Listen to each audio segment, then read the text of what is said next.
Shakespeare, the author of the play Hamlet, created many works and plays. Many of his works are still studied today because of their moral complexity and insight into human nature.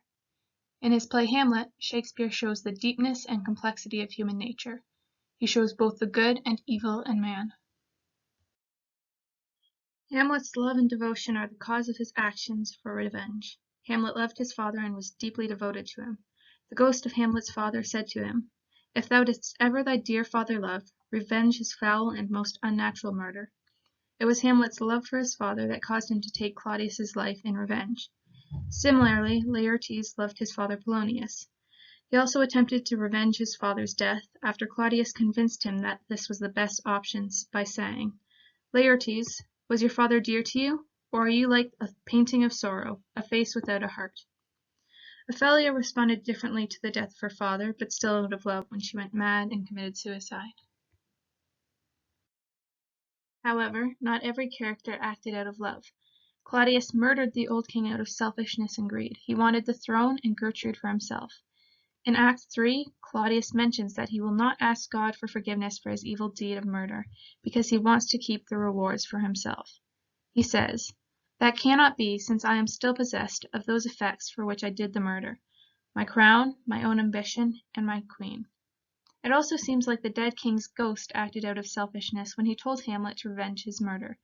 Claudius's actions were not right, but nothing could be done to bring the dead king back from the dead. The ghost told Hamlet to take revenge, but no matter how Hamlet would try to do it, there would still be chaos and death. Claudius would die, Gertrude would have to deal with another death, the country would stay in chaos longer and not return to its peaceful state, and Hamlet would be unhappy and accountable for his actions. The ghost, in his desire for revenge, did not think about the good of anyone else. Shakespeare is trying to show the audience that man often makes decisions based on their emotions. Even though we are logical and rational beings, we may let strong emotions affect our decisions. In Hamlet, these decisions based on emotions did not turn out well. They resulted in irrational behavior, anger, suicide, and death. This is even shown in Norway's battle with Poland over a little patch of ground that hath in it no profit but the name. Lives are even lost over such an inconsequential matter. 2,000 souls and 20,000 ducats will not debate the question of the straw. These irrational decisions that stemmed from greed and the noble emotion of love created ignoble actions and feelings. Hamlet felt that until his father's death had been revenged and his mother's unloyalty owned up to, he could not be at peace. Because of this, he was very unhappy and angry.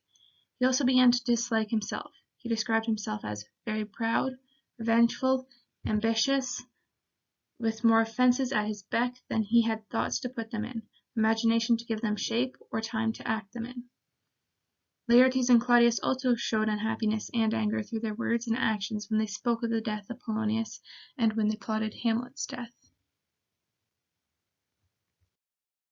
While we can learn much about human nature and about characters by their emotions, we can also learn more by taking a look at the bigger picture. Hamlet begins with unrest throughout the country. It does not begin with a peaceful and thriving country. Even before the death of the old king, the country was not a fully peaceful place. Denmark was on relatively good terms with the neighboring countries, but Fortinbras was unhappy about the state of things. His father had lost some land to Hamlet's father in a duel, and Fortinbras wanted it back. Young Fortinbras, holding a weak supposal of our worth, hath not failed to pester us with message, importing the surrender of those lands lost by his father. With the death of King Hamlet, the nation was filled with more unrest. The people were angry and confused. Claudius enjoyed his newly acquired power and position, but he also experienced guilt and fear of discovery. Gertrude mourned over her dead husband, yet rejoiced about her new marriage. Hamlet was moody and unhappy. The chaos escalated to a climax at the death of King Claudius, Gertrude, Laertes, and Hamlet. Eventually, Fortinbras claimed the country as his own, hopefully restoring order and peace. All this shows that human nature bends towards chaos and disorder. The perfect state man was created in began to crumble at the fall, shortly after creation. Human nature tends toward destruction because of man's selfishness and inability to tell right from wrong. Even when Hamlet believed his actions were noble, they had disastrous effects. The sinfulness of the actions in Hamlet also show the effects of lives lived without God. People can live one of two ways, for themselves or for God. Hamlet's characters lived for themselves, exacting revenge, taking power, judging others, and murdering those who stood in their way to what they thought was their happiness. Even if they had been able to reach their goals, they would not have been happy because they were without God.